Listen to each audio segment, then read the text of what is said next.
Queridos irmãos, que a graça e a paz do Senhor seja com todos vós. Eu quero convidá-los nessa noite a abrir a palavra de Deus no livro dos Salmos, Salmo de número 22.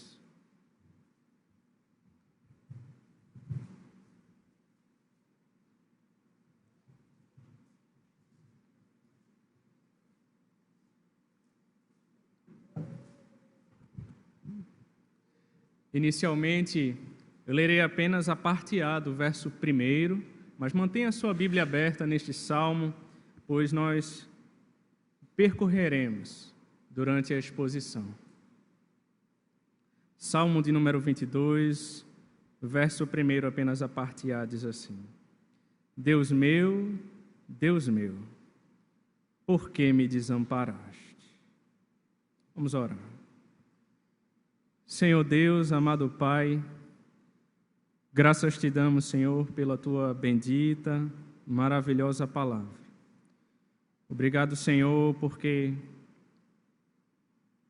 como nós cantamos, ó Pai, anteriormente, o Senhor é fiel. O Senhor é um Deus bendito. O Senhor cuida da sua igreja. O Senhor tem uma aliança conosco.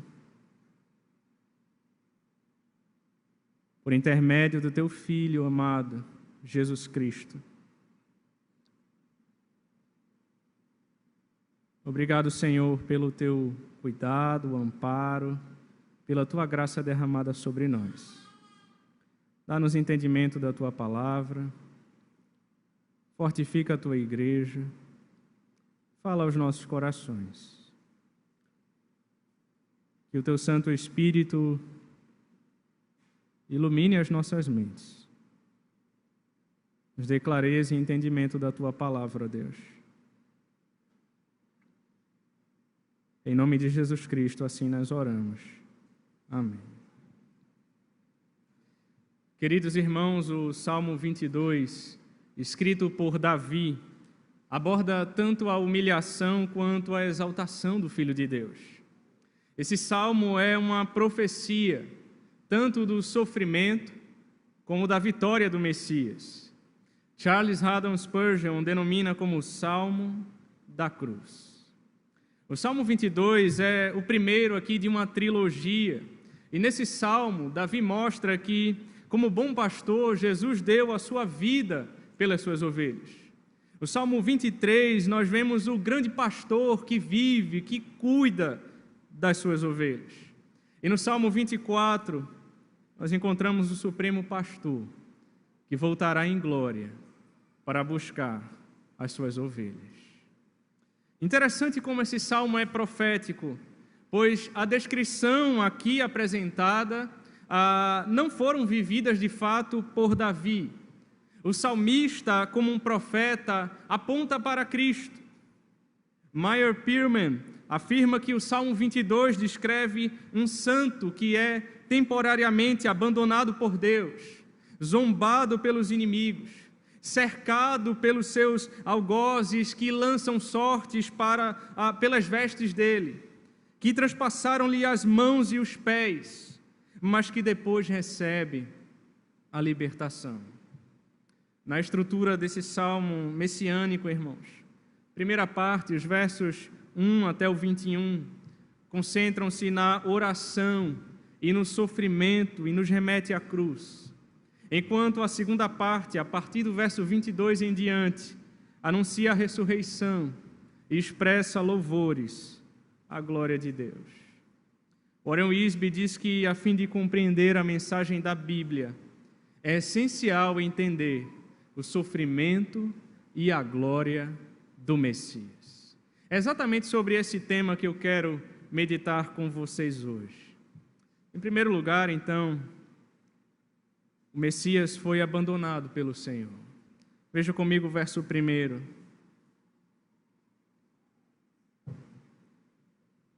Deus meu, por que me desamparaste? Porque se acham longe de mim a salvação, as palavras de meu bramido. ao descer do céu para ser o nosso fiador, o nosso representante por aquilo que o homem quebrou o pacto e fez o que era mal aos olhos do Senhor.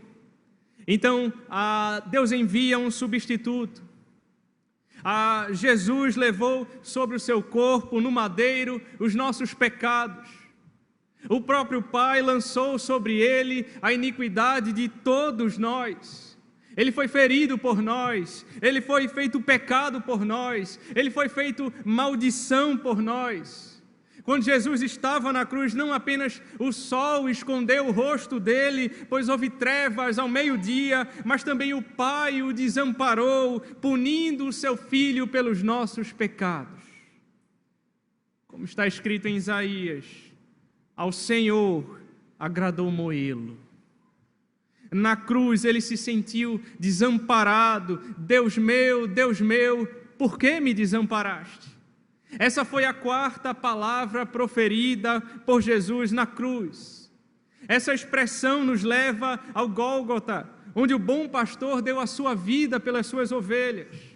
O próprio Deus, por amor de nós, lançou sobre ele a iniquidade de todos nós, derramou todas as torrentes do seu julgamento sobre o seu amado Filho, para nos livrar da morte eterna. Em outras palavras, ele foi abandonado para que nós pudéssemos ser aceitos. Spurgeon disse, ele foi abandonado por um momento, para que nós não sejamos rejeitados pela eternidade. E o abandono é descrito aqui também pelas orações não respondidas, verso 2, Deus meu, clamo de dia e não me respondes, também de noite, porém não tenho sossego. Foi em nosso benefício que os céus ficaram em silêncio ao clamor de Cristo. Porém, mesmo sob o mais cruel sofrimento, ele engrandece a Deus por sua santidade e o proclama como digno de louvor, verso 3, contudo tu és santo, entronizado entre os louvores de Israel. Isso me lembra as palavras de Isaías no capítulo 6. No ano da morte do rei Uzias, eu vi o Senhor assentado sobre um alto e sublime trono, e as abas das suas vestes enchiam o templo. Serafins estavam por cima dele. Cada um tinha 6 asas. Com 2 cobria o rosto, com 2 cobria os seus pés, e com 2 voavam. E clamavam uns aos outros, dizendo, Santo, Santo, Santo é o Senhor dos exércitos. Toda a terra está cheia da sua glória. Só o Senhor é santo, só o Senhor é Deus, só o Senhor é digno. O salmista no Salmo 145 diz, todos os dias te bendirei e louvarei o teu nome para todo sempre. Grande é o Senhor e muito digno de ser louvado, a sua grandeza é insondável. E aí ele lembra algo muito importante nos versos 4 e 5. Os nossos pais confiaram em ti, confiaram e os livraste. A ti clamaram e se livraram, confiaram em ti e não foram confundidos. Aqui o nosso Salvador está ainda falando com seu Pai, relembrando-o de que os patriarcas jamais foram desamparados, e que todos os seus clamores foram atendidos. Deus jamais os abandonou. Deus jamais nos abandona. Deus atende o nosso clamor. No Salmo 27, Davi disse, pois no dia da adversidade, Ele me ocultará no seu pavilhão, no recôndito do seu tabernáculo me acolherá, elevar-me-á sobre uma rocha. Agora será exaltada a minha cabeça acima dos inimigos que me cercam. No seu tabernáculo oferecerei sacrifício de júbilo, cantarei e salmodiarei ao Senhor. Ouve, Senhor, a minha voz, eu clamo, compadece de mim, responde-me. Ao meu coração me ocorre, buscai a minha presença. Buscarei, pois, Senhor, a tua presença. Não me escondas, Senhor, a tua face. Não rejeites com ira o teu servo. Tu és o meu auxílio. Não me recuses nem me desampares, ó Deus da minha salvação. Porque se meu pai e a minha mãe me desampararem, o Senhor me acolherá. Deus jamais nos abandona. Essa sentença foi reservada apenas para o Santo Cordeiro de Deus. Segundo lugar, o Messias foi abandonado pelos homens. Verso 6. Mas eu sou verme e não homem, opróbrio dos homens e desprezado do povo. Ele mesmo, sendo Deus, não julgou por usurpação ser igual a Deus. E sendo homem, foi considerado menos que homem, como um verme, um ser repugnante, e ainda conheceu a amargura de ser rejeitado pelo povo a quem veio salvar. João capítulo 1, verso 11 diz que ele veio para o que era seu, mas os seus não o receberam. E foi o seu próprio povo que o pregou na cruz e escarneceu dele. Alan Harmon diz que o servo do Senhor ficou tão desfigurado que as pessoas mal podiam reconhecê-lo como homem. Isaías 53 diz que ele não tinha aparência, nem formosura. Olhámo-lo, mas nenhuma beleza havia que nos agradasse. Era desprezado e o mais rejeitado entre os homens, e como homem de dores e que sabe o que é padecer, e como um de quem os homens escondem o rosto, era desprezado e dele não fizemos caso. Pierman diz que verme é um objeto de desprezo, em que se pisa sem consideração. Foi assim que Jesus foi tratado, pelos líderes religiosos de sua época, pelos governantes romanos e por todos aqueles que odiavam a verdade. Jesus foi tão humilhado que o povo expressou o desejo de que um assassino, Barrabás, fosse libertado e que ele fosse levado à cruz. Verso 7, todos os que me veem zombam de mim, afrouxam os lábios e meneiam a cabeça. O Messias, cuspido, ensanguentado, carregando a cruz pesada e crucificado entre dois ladrões, recebe o maior de todos os desprezos. Ele tornou-se alvo de zombaria, de modo que as pessoas passavam por ele e meneavam a cabeça, como se ele tivesse sido uma grande decepção. Verso 8, confiou no Senhor, livre-o ele, salve-o, pois nele tem prazer. Como se não bastasse os homens ferirem o seu corpo, também zombaram de sua confiança em Deus. Confiou no Senhor, livre-o ele. Mas o verso 9 ele diz, contudo, tu és quem me fez nascer, e me preservaste estando eu ainda no seio de minha mãe. A ti me entreguei desde o meu nascimento, desde o ventre de minha mãe. Tu és o meu Deus. Não te distancies de mim, porque a tribulação está próxima e não há quem me acuda. Ele se volta da zombaria dos homens para a sua confiança em Deus. William MacDonald diz que nesse momento o Filho do Homem relembra Belém.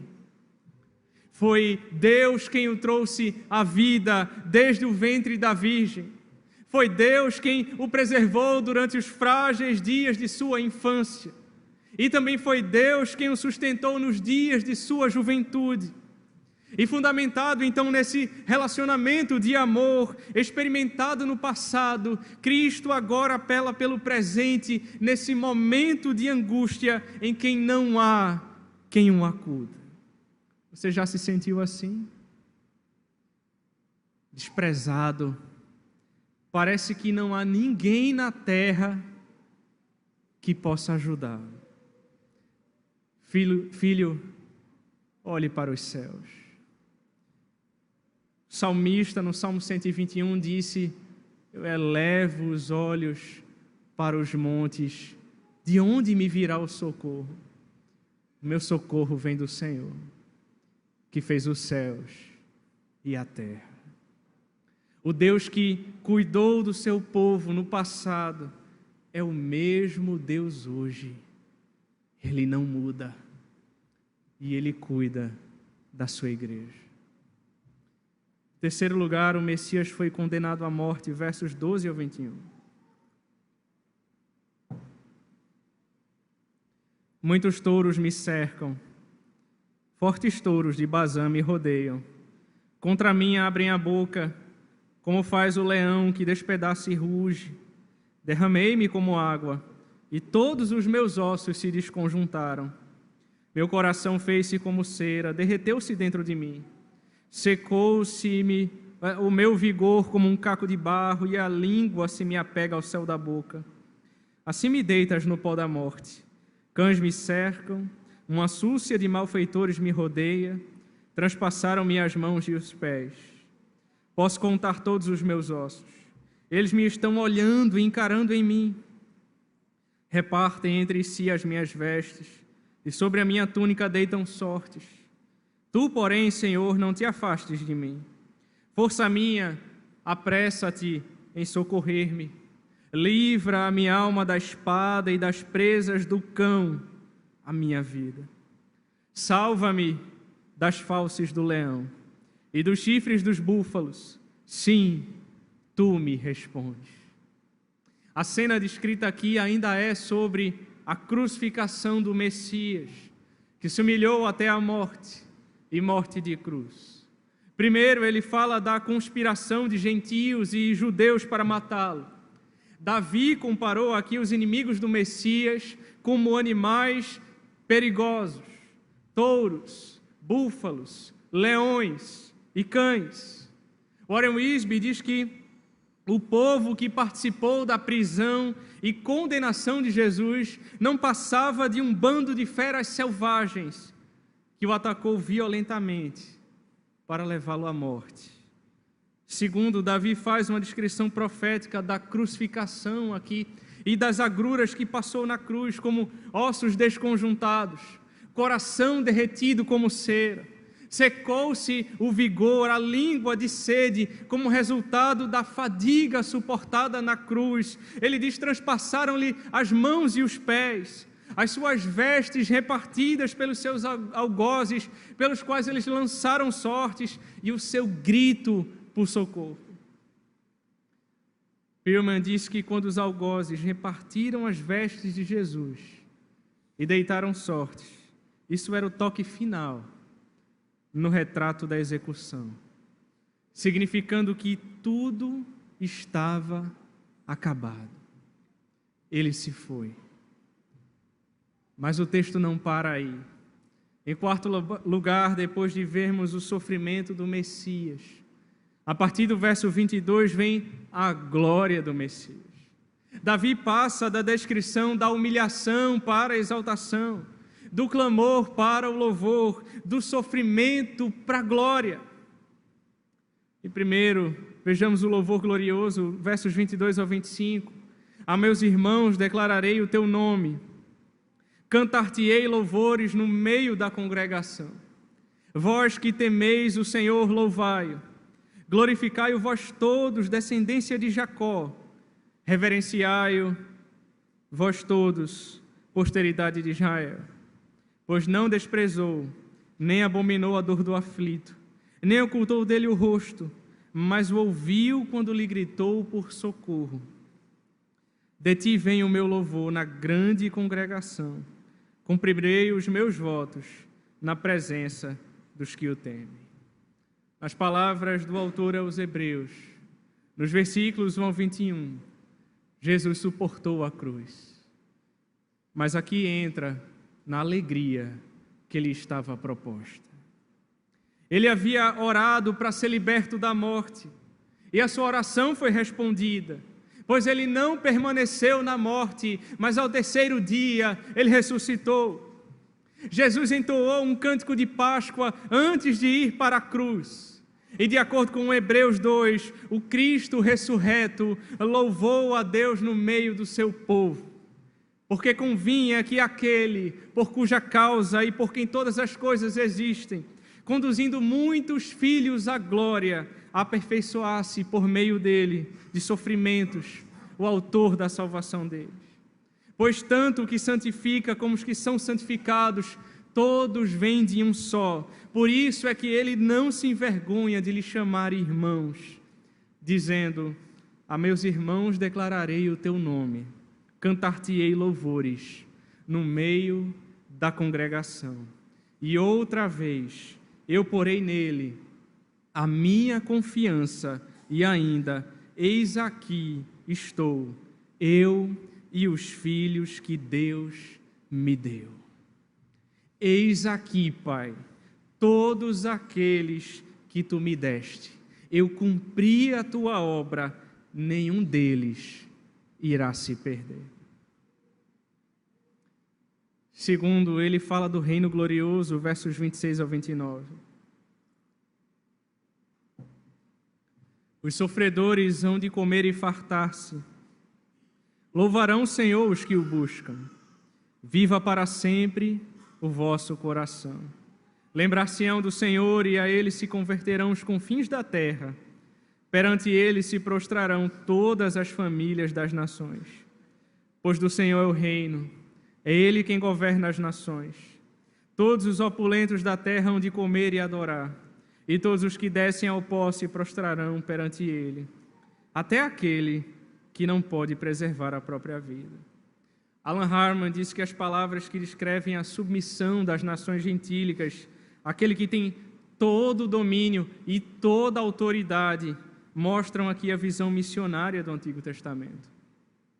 Quando os profetas e salmistas cantam o reino de Deus, estendendo-se aos crentes gentílicos, de outras nações que agora fazem parte do povo de Deus. Meus irmãos, a imagem aqui é de um banquete, uma imagem conhecida do povo de Israel que esperava o reino messiânico. Os gentios convertidos, eu e você, também faremos parte desse banquete, também faremos parte dessa festa, e o Senhor reinará sobre toda a terra. Em Gênesis 12, Deus prometeu a Abraão que nele seriam benditas todas as famílias da terra, tanto os ricos quanto os pobres se sujeitarão a ele, e o Senhor será rei sobre toda a terra. Naquele dia, um só será o Senhor, e um só será o seu nome. Exatamente essa linguagem de Zacarias 14:9.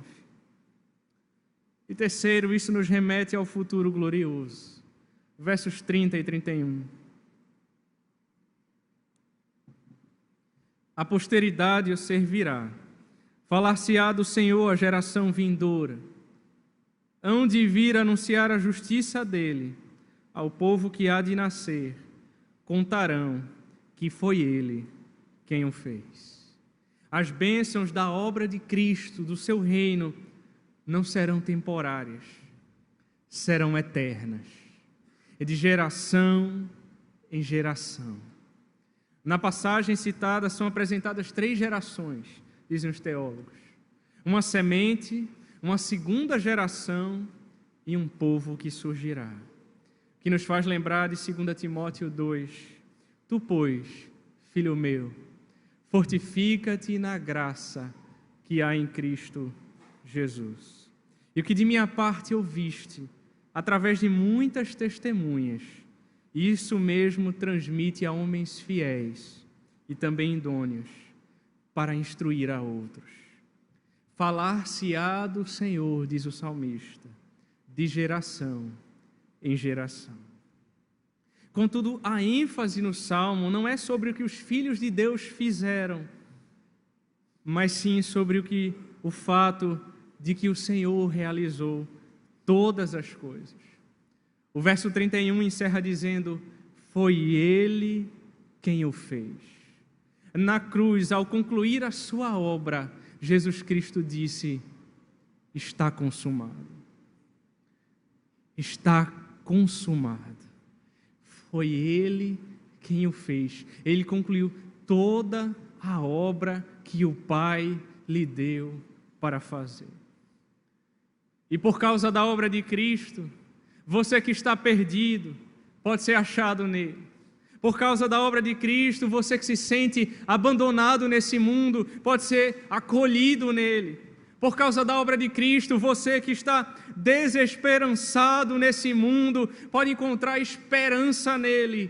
Por causa da obra de Cristo, você que está abatido, pode ser fortalecido nele. Pois Cristo primeiro carregou a cruz e depois ele recebeu a glória. E ele nos disse: no mundo tereis aflições, mas tende bom ânimo, porque eu venci o mundo.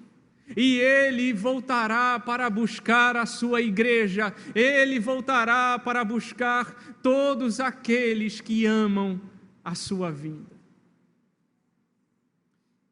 Feche os seus olhos e vamos orar.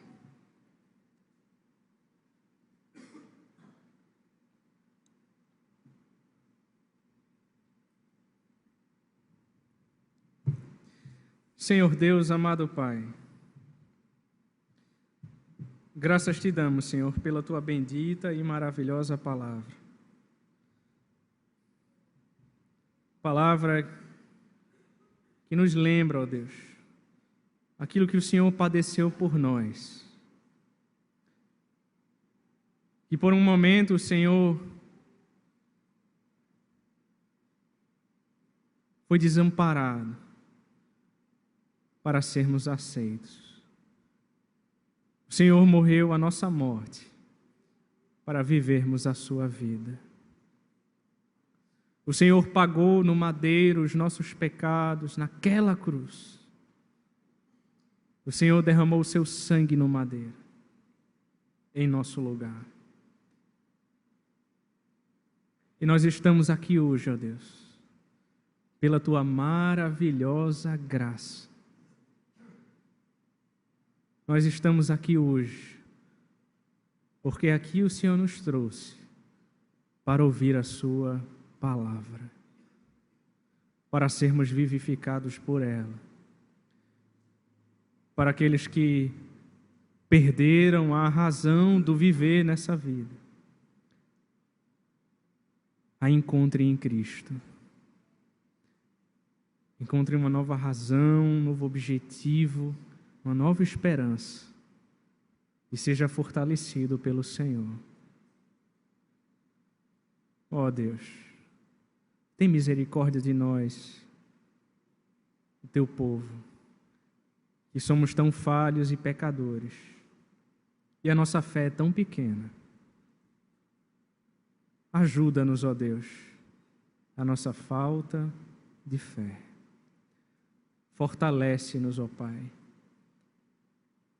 e nos faz perseverar até o fim. Nos faz marchar, caminhar de fé em fé, de glória em glória, até entrarmos em Sião. É o que nós oramos, ó Pai, em nome de Jesus Cristo. Amém.